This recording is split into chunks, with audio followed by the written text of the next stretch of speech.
preventing a member from attending. We wanted to make that an option for the board to be able to still participate when these are met. In order to do that, at the beginning of the board meeting, the board has to evaluate, does the person who's missing meet one of these definitions? And they do that before they even, move past like the Pledge of Allegiance. They do it right away. It doesn't have to be agendized.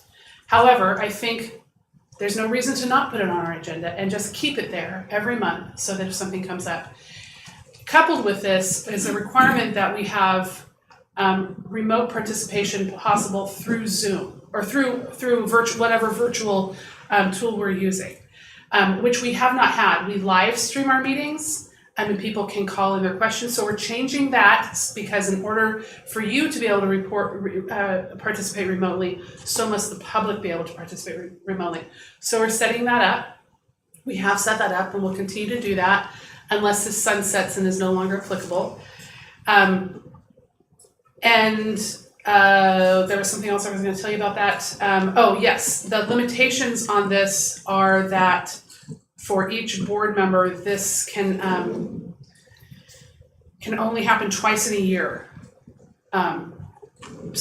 Which seems, it hasn't happened yet. So, but I wanted to point that out. So, unless this is renewed, this is true through January 1st of 2026.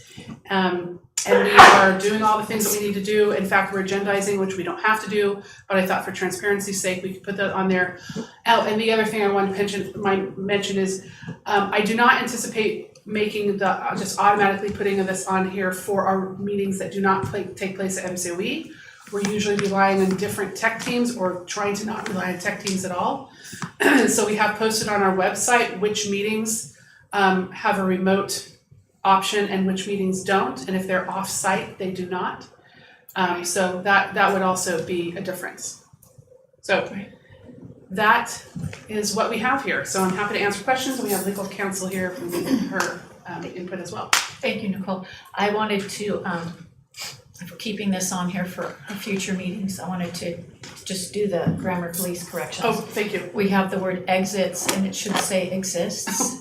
Just cause exits should be exists. And then we also have a family medical emergency. We mean medical emergency. Medical, thank you. Those are the two that jumped out at me. I don't know. But anyway, I'm just being grammar police. But people might say, what's a medical emergency? Thank you. Any questions for Nicole on that? Just gratitude. Thank you, Nicole, for improving our practices here in the spirit of getting better. I had a question that still exists. So when I requested, a virtual attendance, you said the tech is no problem. The only question was if I would be able to vote. And that's something that I still don't have You would clarity be able to on. vote. Okay. Mm-hmm. You would be able to vote. And we don't have to post the agenda. It's still compliant with the Brown Act, even if we don't post the agenda at the location where you are and all those other things that are required. And that's not determined by whether my physical body is inside the county or outside the county. It is not. Okay. What is required, and these are the nuances that we would do and remind the board president at the time. The board member participating remotely does have to say if they have anyone in the room with them. Okay. And then if or is anyone in the room over the age of 18? Yeah. And then if there is closed session, they have to not have anybody in the room with them. Mm-hmm. But those are the criteria. Yes, voting is possible. Okay. So Voting is standard. You would be able to vote. Okay. That's not separate So from we don't this. have to vote, because that was the understanding we were checking on, if the board would vote on, like, for example, my ability to vote But their vote, via virtual attendance. the only thing they have to determine is, has the board member met either the just cause or emergency circumstances? And if they determine, yep, they have, Yes. then Voting is automatic. then they're automatically voting. And the board member who is wanting to say it's an emergency circumstance, and it's described here, to the extent possible, they should notify as soon as possible, can even give something in writing describing the reason without disclosing any personal information or health information. It's not required. So in the event that any of this occurs, and you all have my cell phone number, you may not remember all of this, and I may not either. But if you call me or text me, then we'll get on and make sure that we do it correctly. So Thank just you. adding, there does need to be a quorum still in a physical Oh, that's location right. together. Physical So form. before everybody decides they're in the Bahamas, kidding, just Okay. make sure that the quorum is still present in the same physical location, and then a member who is unavailable for one of these reasons can participate via teleconference. So at least 3 people Okay. would need to be present. As long as that person has not invoked this beyond the allowable limits. So it does need to be assessed based on that person's previous participation. So there's a couple factors. That's why it's not just standard.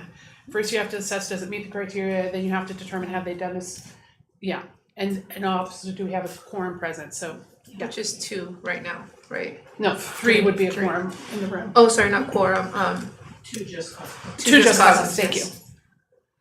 Sorry, it's such a great area, we've just never really used it.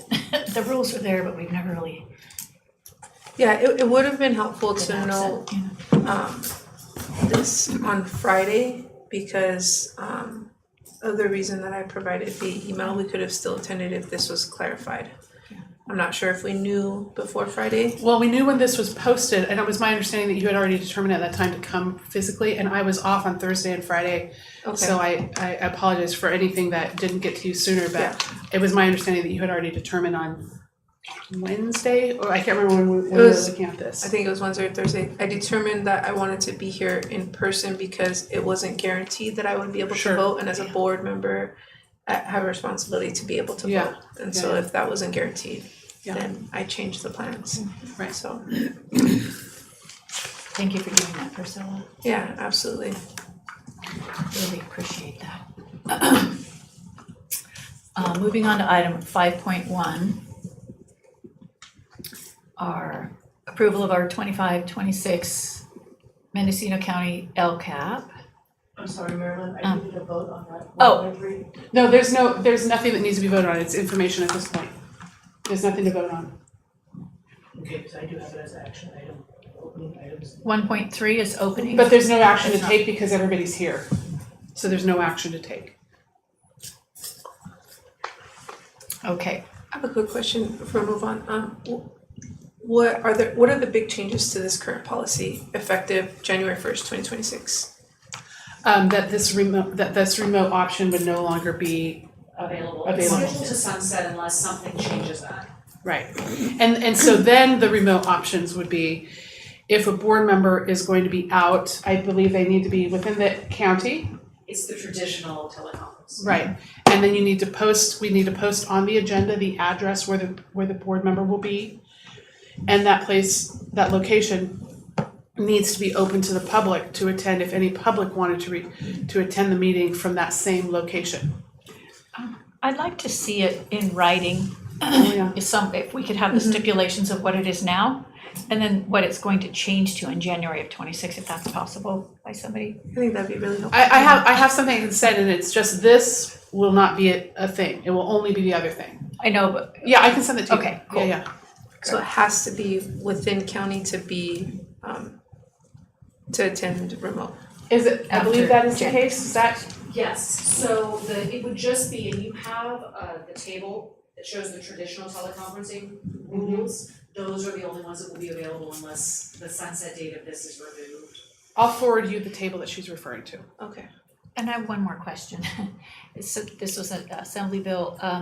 Was this due to COVID, and is that why it's sunsetting?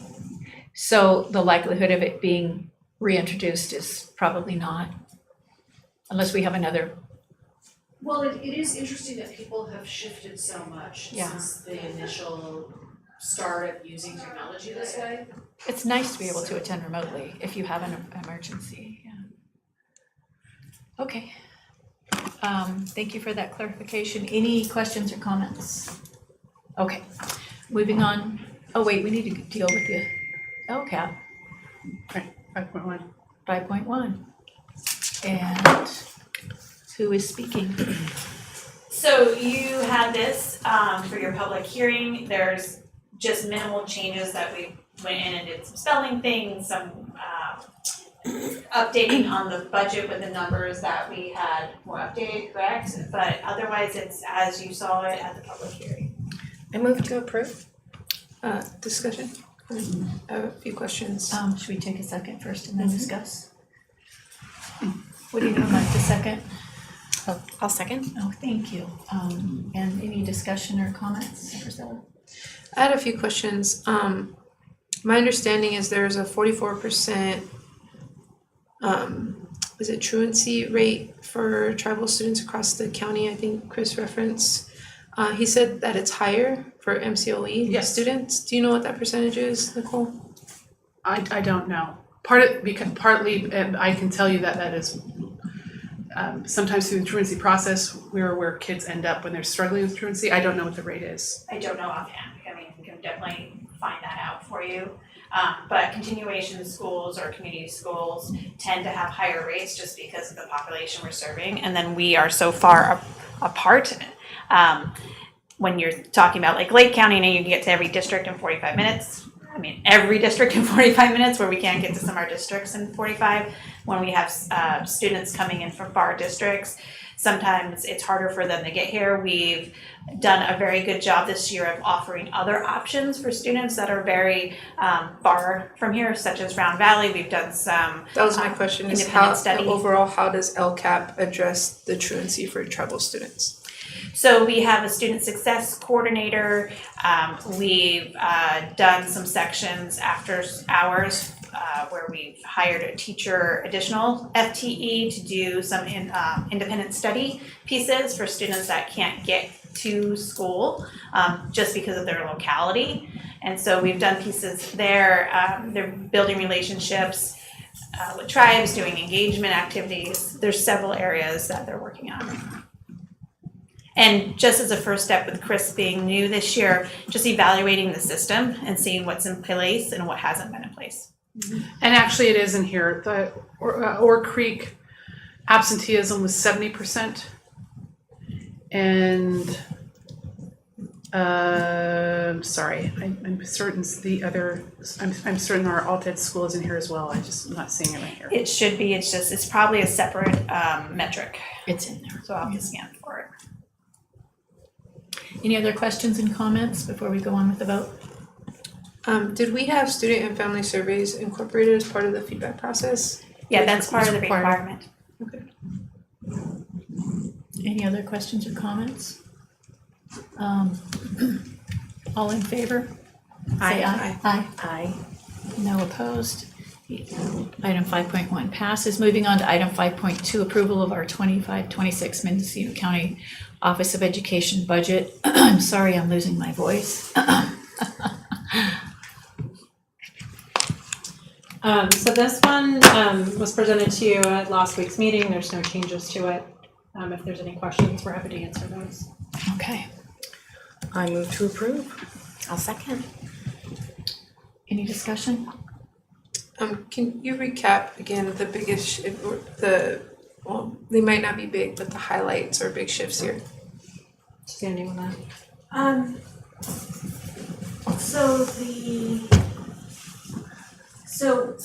Funding was relatively flat. There was some increases in taxes per our P1 numbers. There were some increased revenues for our fee-for-service that we provide to the school districts. Our total revenues were up from the 24-25 second interim budget. Our expenditures were down, and then we were working on some beginning balances, using those to fund some expenses, mostly for grants that carry over from year to year. And we had reserves of about a little over $11 million of unassigned or unappropriated reserves. Can you describe what P1 is? You said that early on. Yeah, so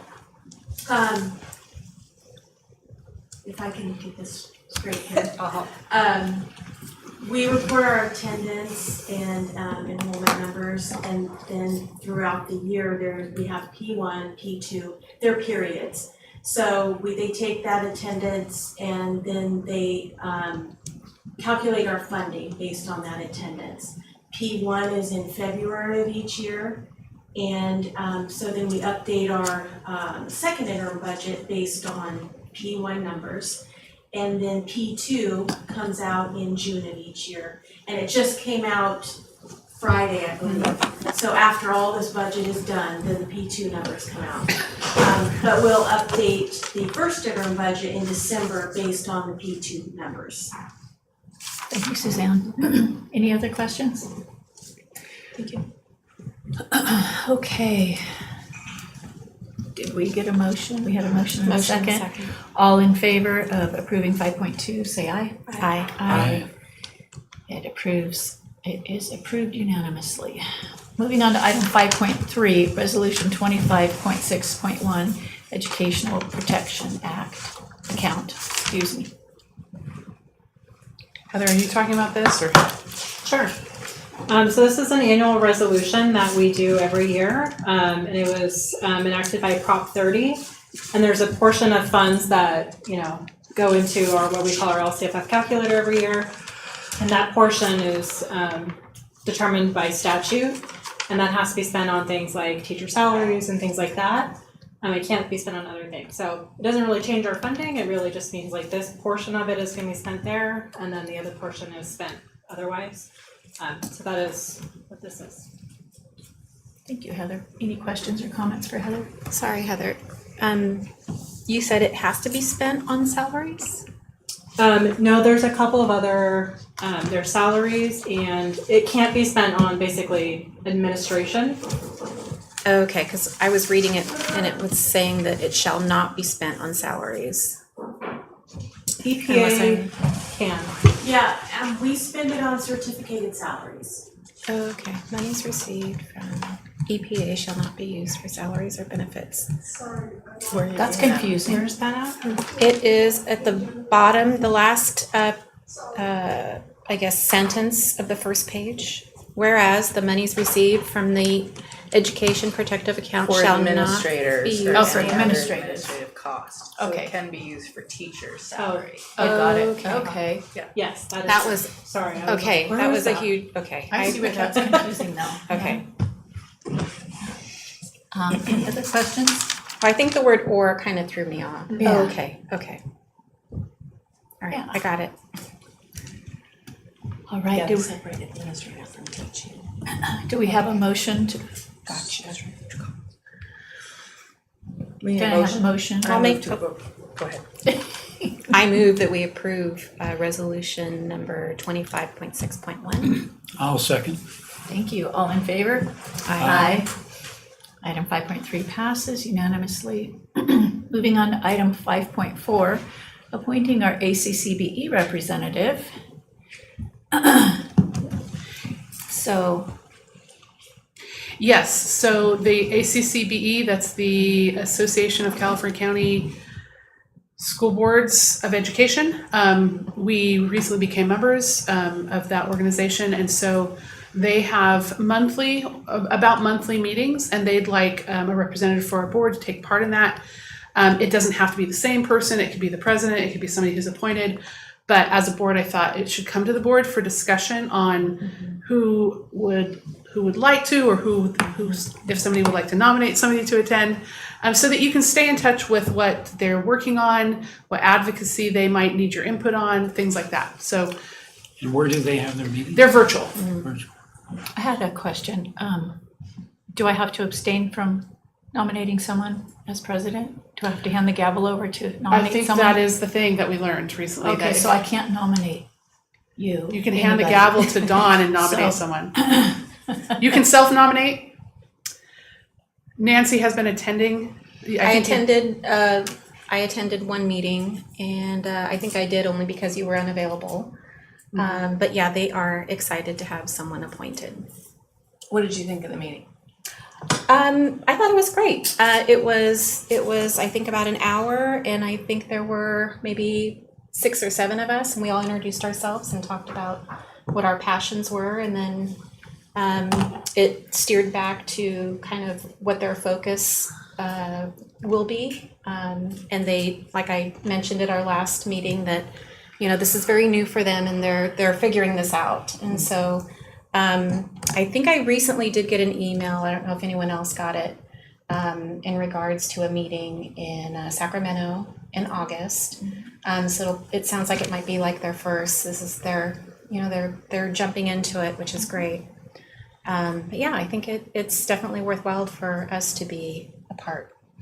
It is. And Bina's a great gal, and I think that you will love her if you get to know her, if anyone nominates you. I'll nominate Nancy. I nominate Nancy to be the ACCBE liaison. And I'm doing it because I truly do believe that ACCBE is a really important agency for county offices of education. As I mentioned earlier, when you're at the California School Boards Association, we're one of all of the districts, right? And when you deal with all of the districts across the state, it's heavily weighted in Southern California. And most of the policies that CSBA advocates for really benefit Southern California. But when you look at ACCBE, it's the one thing where 5 board members from every county get to meet equally. And so it's kind of like a Senate, right? Where the rural voice matters. Right. And so it's super important that that agency be strong. Unfortunately, the way it was set up before, it was under a contract with CSBA. There was some legislation that occurred, that passed. They didn't follow the CSBA process, and so I guess some things occurred where CSBA stopped the ability for the county board to have their own voice, except for now they've made us a region. Well, as a region, again, that city voice will win, you know, the urban voice will win. So, yeah, I'm really excited to nominate you because I think you're going to be a great representative on that board. Oh, So, thank you. yeah. And I'll second because I learned about them from you from my first meeting a couple months ago, and I looked into it. It's like, wow, we should really be members, and we got on agenda and we voted it for it. And I think you'd be a great representative. I definitely don't have the capacity, so over to you. Wonderful. All in favor? Say aye. Aye. Aye. No opposed? Nancy Bennett is our proud ACCBE representative. Thank you, Nancy, for taking that on. Congratulations. Appreciate that. Moving on to item 7.1, our superintendent's report. Sure, I'll start the superintendent's report with a little report from Brianna, our student board rep, who was here but had to leave. She's in the summer program. She reports that the student awards ceremony at the end of the year was well attended, and that the student garden is moving along and being tended to by students in the summer program, and that the summer program has a local field trip to Frisbee golf at Low Gap Park, and that there are summer programs being run at both Ore Creek and New Beginning campuses, and that students are excited about possibly taking a trip to Windsor Bowling Alley. They're working with the principal and their teacher to see if that can't be worked out. So that's the student report. We just had a meeting last week. I reported about all the fun and amazing activities that were kind of end of year. The only thing I want to report on tonight is Bridging the Gap, the Bridging the Gap Family Conference that was last week that Dr. Odell's department oversaw. It was outstanding. Outstanding. They had the first night was a speaker, the author, an amazing speaker. They served a dinner. It was a family called Bridging the Gap with families. This was an event that actually incorporated families. So there were a lot of families and children in attendance, and we had a whole section for the kids to hang out and have fun. And then the next day, for educators, people from local agencies. It was a pretty open invitation and really well attended and really good speakers, like top-notch speakers. The feedback that I got was, and I couldn't stay the whole day, but just even in the morning, and then when I checked in with people in the afternoon, just thank you so much for this. This was really good. So I wanted to say that to all of you so that you know about it.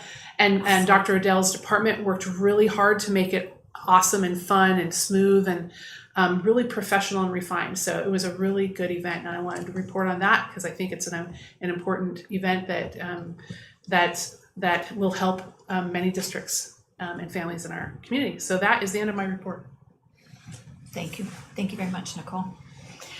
Moving on to item 7.2, board member reports. We'll start with Priscilla and go down the line. Awesome. Well, that's amazing. Thank you, Dr. Riddell, for putting that together for our families. It's great to hear that. I attended ACCBE webinar featuring Linda Darling Hammond as a speaker. She's a State Board of Education President and Chief Learning Officer at Learning Policy Institute. It was a discussion about designing for the future of public education. If anyone's interested, that PowerPoint recording is available. I learned that a lot of their things are available after if you can't attend live. They have a few upcoming events. I'll just mention them, Nancy, in case they're in my notes to mention. They have a board of director meeting at 6 p.m. on August 4th and a monthly learning series. The topic of the next one is building trustee excellence, superintendent salary on August 25th at 6 p.m. They also have a literacy spotlight on overcoming reading difficulties, literary lead from Sac County, including dyslexia experts from UCSF. They have another event on July 16th, but I forgot to write down what it's for, so just a heads up. In other news, I was sworn in by Mendocino County Superior Court Judge Nolan to serve on the countywide JJDPC commission, which is Juvenile Justice and Delinquency Prevention Commission for the county, which is exciting because we serve a lot of the same youth as MCOE. So working double hard there, especially for our incarcerated and formerly incarcerated students. And that's my report. Thank you, Priscilla.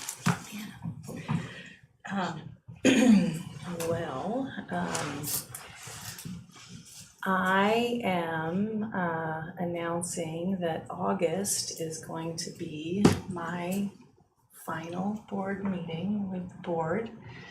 I joined the Board of Education, or ran for the board, because when I was county superintendent, I had real specific things I wanted to see the county do. And the pandemic really kind of took over and annexed a lot of our plans as a county, and didn't allow a lot of those things to occur. After not winning the re-election campaign, I thought, how can I still bring those processes to the county? And I thought that by joining the board and sort of sharing those processes with Nicole, and that through our new superintendent, hopefully those things could be done. Having served now for a few months, I realized that, Nicole, you have done an incredible job at building a great team here. While I will say it feels Ukiah heavy in terms of where the staff have come from, the camaraderie that you've created in this county office is strong, really strong, and I see it, and I'm proud of it, and I want to say thank you for bringing that here, because we didn't have that level of camaraderie before, and so I see that leadership in you, and I'm really proud of it, and thankful for it. And so I feel like my best effect in life right now is to put my energy to my town, the town of Willits, which is a community that is in its second year of, right, or third year, or It's in its first year of DTA. Yeah, exactly. So we're we're in we have some big things in Willits to really look at, and so my calling at this point is to work with students. So I'm going to go back to Willits. I'm going to teach. I'll be working at Willits High School as well as the middle school.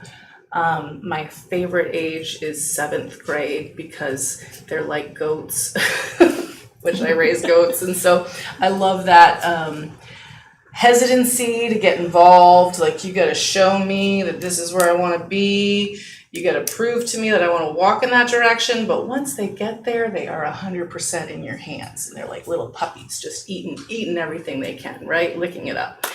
And so I love that. So I'm excited to be back in that arena. So I must resign in order to teach. I can't do both. Ed code doesn't allow me to do both. So I encourage you to maybe look at my opponent.